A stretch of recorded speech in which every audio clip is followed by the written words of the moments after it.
Trigonometry के जो अनुप्रयोग होते हैं वो इम्पोर्टेंट हमारा क्वेश्चन है।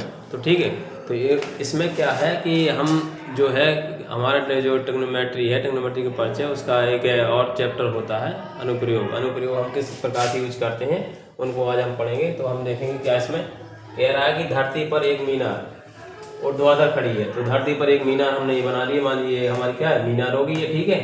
और यहाँ पर धरती के एक बिंदु से एक बिंदु हम मान लिए बी, जो मीनार के पाद बिंदु, ये मीनार का क्या हो गया पाद बिंदु हो गया। यहाँ पर दिया हुआ है एक बिंदु पर ये शिखर होता है और ये कोई दूर बिंदु रखा हुआ है, ठीक है। सी दूर बिंदु 15 मीटर है, यानी मीनार के पाद बिंदु से यहाँ की मीनार की जो दूरी है दूर बिंदु है उसकी दूरी कितनी बीच की 15 मीटर।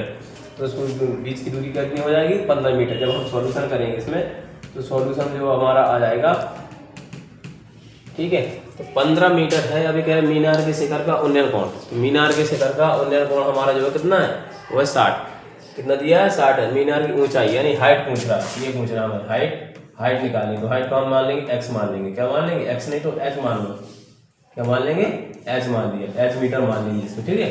तो h मीटर मान लेंगे। हमें चाहिए क्या, अब हाइट चाहिए, तो हमें इसमें कौन सा फॉर्मूला लगना है या कौन सा फॉर्मूला नहीं लगाना है वो चीज़ यूज करनी है, ठीक है। तो हम इसमें क्या करेंगे, यहाँ पे देखेंगे तो पहला हमारा क्या है, क्या दिया क्या नहीं दिया है वो रखेंगे पहले।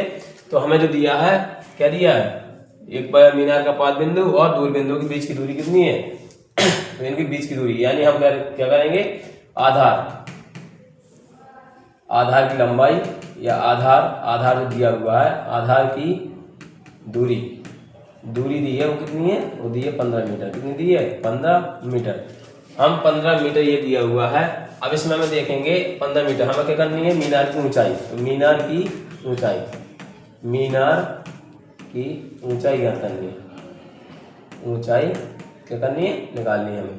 तो हाइट का हमें क्या करना है निकालना है, ऊंचाई पूछ रहा है। तो ऊंचाई को हमने क्या माना है h मान लिया, ठीक है।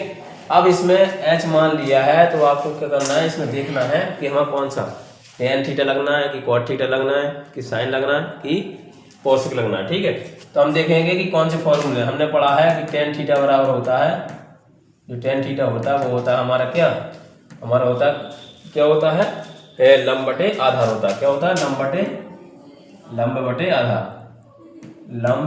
बटे आधार, ठीक है। तो यहाँ पे आधार हमें लंब क्या दिया, लंब को हमने माना h, आधार दिया 15 मीटर। कितना दिया 15। तो हम यहाँ tan थीटा अब थीटा की जगह कितना दिया है, tan थीटा बराबर कितना आ जाएगा h बटे कितना आ जाएगा हमारा 15 आ जाएगा, ठीक है। अब थीटा का मान कितना दिया है, थीटा का मान दिया 60। थीटा का मान कितना दिया हुआ 60 दिया हुआ। तो अब यहाँ लगाएंगे थीटा की जगह लेंगे tan 60। अब यहाँ जाएगा tan 60 और tan 60 का मान कितना होता है तो वो रखेंगे। tan 60 का मान होता है जो हमारा वो क्या होता है, tan 60 का मान होता है √3। कितना होता है √3 होता है, ठीक है। tan 60 का मान √3 हो गया। तो अब tan 60 रखा है तो वहाँ कितना रख देंगे √3। तो √3 यहाँ पे आ जाएगा और बराबर में h बटे कितना आ जाएगा 15। इनका करा देंगे हम कैंची गुणा।